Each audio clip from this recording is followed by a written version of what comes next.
So, my YouTube channel reached 1,000 subscribers 2 days ago, and I know that's not a lot in the grand scheme of the internet, but it really meant a lot to me.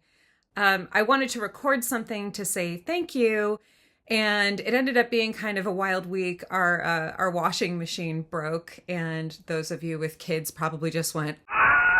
That's certainly what it felt like for me because I feel like I've spent half my week knelt next to my bathtub with this, just scrubbing clothes. And, it can feel kind of disheartening when something like that happens.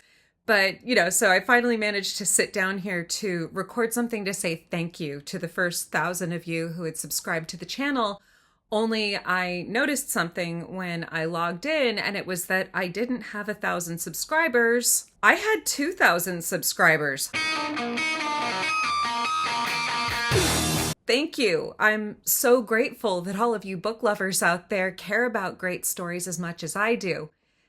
Some people say children's literature, it's not for grown-ups, but let's not forget that every single grown-up used to be a kid.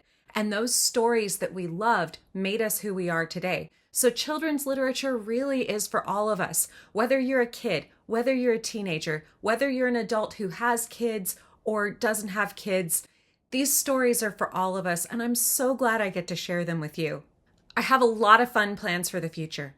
I want to do more fireside fairy tales since my reading of the 1812 version of Snow White seemed to go well, and I'm hoping I can do some of those live so that you can pull up a seat by the fire, make some s'mores with me, and join in the conversation.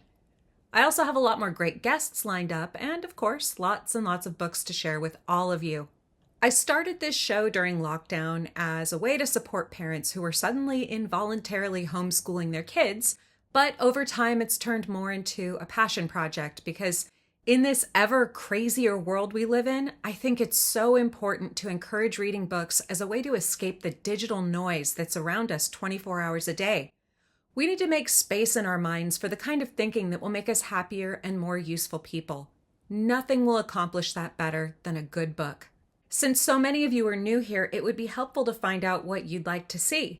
Would you be interested in a book club or monthly movie nights where we watch a film that's based on a book and maybe we're all able to watch it live and chat together? Let me know. I don't have a lot of extra time for things like that. My first priority is always going to be my family. And then I also have my job, which is copywriting, editing, and tutoring.